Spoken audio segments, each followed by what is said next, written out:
Well, it was a disappointing one. After the rains came down, after one delay and then two delays, it looked as if the Cubs were putting themselves in prime position to go out there and get themselves a series sweep. It did not materialize. Kyle Tucker to Alec Thomas. That is the final out of this absolute Easter Sunday marathon. 3-2. The Snakes, they sneak out of Chicago with a win, and the Cubs are not able to get that sweep in the series. So without further ado, come on in. This is Cubs Postgame Live. We're presented by Yuengling, America's oldest brewery. I'm Cole Wright. That's Elise Menaker, the Hall of Famer, and Cliff Floyd, the 17-year big leaguer. And you see some scowls right here on the desk. That's because the Cubs, they did have a good opportunity to win that ball game. And in the 11th, you can take a look at how the chess pieces were moved. But either way, Josh Naylor comes up to bat. They throw to him. They don't put that double play in motion. He smokes one down the right field line, and that ends up being the eventual game winner, Cliff. I don't know what you want in that situation. You don't want to walk him, a guy who is very slow-footed. No, you have a runner on first and second. Well, that's after the fact. If you would have had Naylor on first, a man on second, and then things get clogged up just a little bit, and they're not able to be as fluid around the base pass. Yeah, but I don't like that theory. No, you don't like that one, huh? No, I just feel like, when you have a guy out there, lefty on lefty matchup, I know Naylor can hurt you, but you have to pitch to him in that situation. I mean, if he gets the ball to, gets the guy over third base, so what? His run didn't matter, though. I understand that.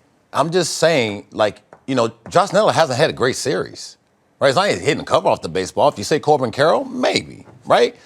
Even if and he's fast, I just feel like in that situation, you're trying to get a guy back on his feet, talking about Wicks. You're trying to get a guy to go out there and pitch out of the bullpen, high-pressure situations. It ain't easy. And you got Josh Naylor in a situation where, he could roll. That ball was barely fair. So, lefty-lefty matchup, I'm going to take all day. That's just me, at least. I don't know about That's how you. I feel about it. Initially, I thought the lefty-lefty matchup, I don't think you need to put him on. It's that guy at second that you're worried about and him scoring, and because usually if you get that other guy around and Naylor, you're probably not scoring too, in extra innings. It's going to take a lot to overcome that. So you're more focused on the guy at second. Okay, so if I'm reading in between the lines, the man that drove in the winning run in this ball game could have been walked and slowed things up on the base paths, but you guys want to pitch to a guy like Josh Naylor, who at any time could break out, and that's what we saw. That ball was scorched down the right field line. You also had Jordan Wicks make a great play at the plate to keep this winnable in the bottom of the inning.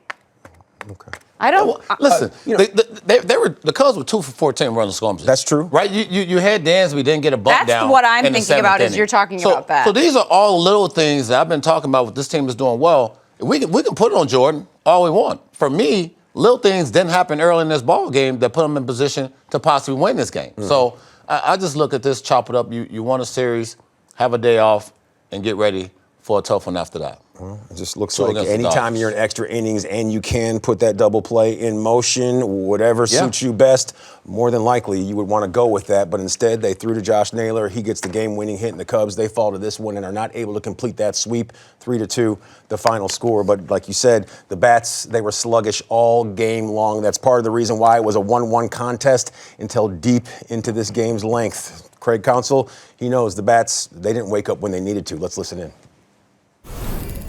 Yeah, it was just a quiet offensive day. We had 4 hits. We had a check swing hit and two off an infielder's glove. We didn't really create a lot of offense, and it was a tough day for offense as well.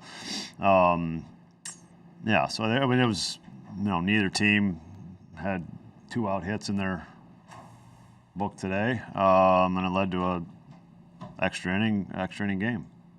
What were the challenges of the rain delays pitching JMO? Yeah, I thought JMO did a heck of a job with it. It's weather.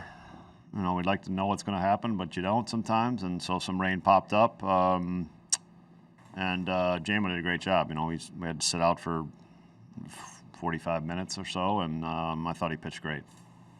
What did you like about Pete facing Beeks instead of maybe JT or something? Yeah, there was probably a situation that we hit there, but there's defense to be played. There's a lot of game left there, so we went with Pete. Shocked that a veteran like Birdie would get doubled off there. Yeah, I mean, we made a mistake there. We made a couple of execution mistakes. We didn't get a bunt down. Like I said, we also got 4 hits in 11 innings. Good innings from the bullpen today. Yeah, I mean, wonderful. I mean, Ethan Roberts had a big inning, absolutely, and the relievers all did a really nice job. The relievers, they did do a very nice job. Julian Merriweather, Ethan Roberts, Porter Hodge, Ryan Presley, and then we saw Jordan Wicks. But the one question I have for you, Cliff, is do you leave Ryan Presley in there to double things up? Does he go back out for that 10th inning, and then you say Jordan Wicks, if need be, then we'll call your number? Probably not. No? When you look at Presley, I mean, he's been pitching well of late in one-inning situations. I don't think you want to mess with anything with him. And he had 11 pitches. I think it's hard to get Ryan to go back out there and give you another, big quality inning. So I'm not putting this on Jordan. I feel like on that play right there, Nico could have made that play. I'm hoping that he speaks after the game and speaks to him, catching that ball. So he makes up for it with the leaping catch right here. He gets a big knock, in the bottom half of the inning. Big strike out there by Wicks.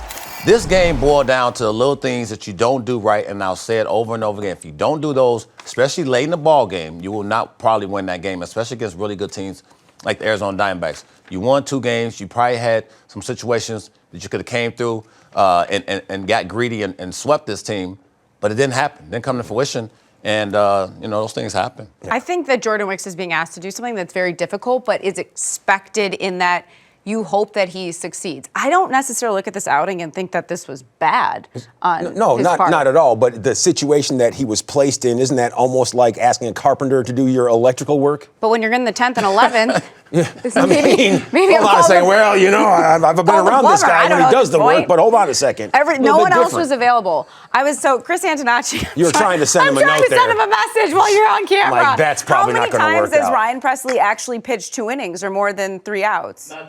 Not this year. And so, I think just saying to do that is, you have Jordan Wicks. That's why he was called up.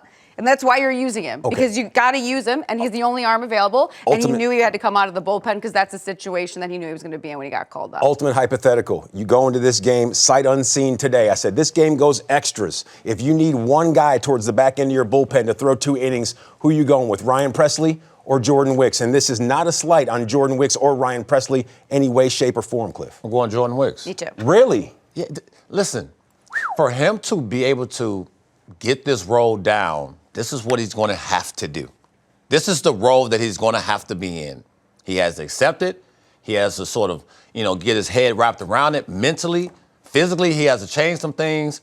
We saw the velo was up 93, 94 today. Did see that. So these are all the things that Jordan Wicks is like, okay, is this what you're asking me to do? I got to do it. Now, you got to live with the bumps that he's going to give you. But I think at the end of the day, these little things will help him get better. And he didn't pitch bad.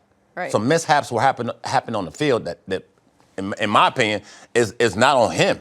So I think these little things that he got to live with late in the games. The one thing about relievers, you're the hero to go, right? Starters, you get a chance to go out there and live another inning if you give up a couple runs. You don't get that option as a reliever, and that's what he has to deal with as well. His last outing in Iowa, he got the save. He pitched 3 innings. It was his best outing that he had in AAA. I asked him about that. How is that going to help you now that you're going to be coming out of the bullpen? And he said his teammates joked with him after that game. They said, here, save this ball. This is your first AAA save. Because it is different. Yeah. It's like, congrats. This is totally different what you've done in your entire career. We're even talking college, all this. Jordan Wicks is a starter. To just say, now go to the bullpen. Oh, and by the way, you're going to be in the highest leverage situations possible. Right. And we're expecting you to come through. And you know what? I bet Jordan Wicks is telling himself, heck yeah. Go time. I expect to do that. He's just trying to get used to the routine. And I don't actually think this is an example of him not doing any of that. I thought that play at home was phenomenal. His back is to third base. He sees Carson Kelly out of his peripheral, and that's how he steps off quick, makes the play, saves another run. So I thought to keep his composure, especially after Nico, I think a ball he should catch it first. Yeah. He doesn't lose his composure, stays in it, makes pitches, keeps his team in the game, gives him a chance in the bottom of the 11th. So I know it's always easy to look at the last guy or the last plays or the last situations, but I know when I was playing,